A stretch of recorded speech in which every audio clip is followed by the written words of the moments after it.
નમસ્કાર મિત્રો, હું doctor Karan Pateliya dental care and implant centre મહુવાથી.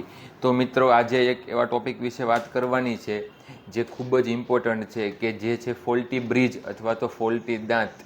એ એવી વસ્તુ છે કે જે તમારા મોઢામાં ફિક્સ દાંત જે તમે નોન ડેન્ટિસ્ટ પાસે બેસાડેલો છે, એટલે કે જે વ્યક્તિઓ દાંતના ડૉક્ટર નથી એના પાસે તમે તમારો ફિક્સ દાંત બેસાડ્યો. જેમ કે ગામડે તમે જોઈ શકો કે ઘરે આવી અને ફિક્સ દાંત બેસાડી દે, અથવા તો સિટીમાં તમે જુઓ તો બસ સ્ટેન્ડની બહાર અથવા તો કોઈ પણ જગ્યાએ તમને ફિક્સ દાંત ત્યાં ઊભા બેસાડી દેવામાં આવે છે.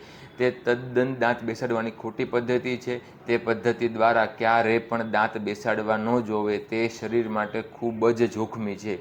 તેના નુકસાનની વાત કરીએ તો ઘણા લોકો એવું કહે છે કે સાહેબ, અમે તો આ 3-4 વર્ષથી 5 વર્ષથી અમારા મોઢામાં ફિક્સ દાંત બેસાડેલો છે, અમને કોઈ પણ જાતનો પ્રશ્ન નથી, કોઈ પણ વાંધો નથી. પણ તે દર્દીને એ વાતની ખબર નથી કે જ્યારે કોઈ પણ સમયે આ દુખાવો કરશે, રસી કરશે, પેઢો બળી જશે, ત્યારે આ ખરાબ દાંત જે ફિક્સ દાંત તમારા મોઢામાં બેસાડેલો છે તે કાઢશું ત્યારે તેની અંદર નીચેનો પેઢો સાવ એટલે સાવ બળી ગયો હશે, ખરાબ થઈ ગયો હશે, અથવા તેમાં સફેદ ડાઘી પણ પડી ગયેલી જોવા મળે છે. અને બીજું નુકસાન એ થાય કે જે ફિક્સ દાંતની આગળનો અને પાછળના 2 દાંત જે છે તે બંને દાંત સાવ આ બ્રિજ ખરાબ કરી નાખે છે. તે દાંતનો પેઢો ઉતરી જાય છે અને તે દાંત હલવા લાગે છે. તેથી આ બ્રિજની સાથે અથવા દાંતની સાથે તે આજુબાજુના દાંત પણ કાઢવા પડે છે. અને બીજું, એ દાંત શરીર માટે ખૂબ એટલે ખૂબ જ જોખમી છે, અત્યંત ભારે.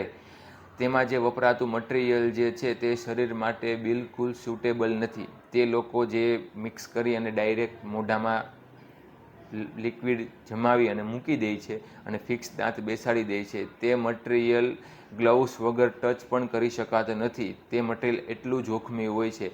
માટે બધા જ મિત્રોને એવી ખાસ અપીલ છે કે જેઓએ આવો દાંત ફિક્સ દાંત નોન ડેન્ટિસ્ટ પાસે બેસાડેલો હોય તે લોકો ફરજિયાત એકવાર દાંતના દવાખાને જઈ અને ડેન્ટલ ચેકઅપ કરાવી લે, અથવા જે વ્યક્તિઓને આવું બેસાડવાની ગણતરી હોય તે મહેરબાની કરીને આવો દાંત ફિક્સ દાંત નોન ડેન્ટિસ્ટ પાસે બેસાડવો જોઈએ નહીં.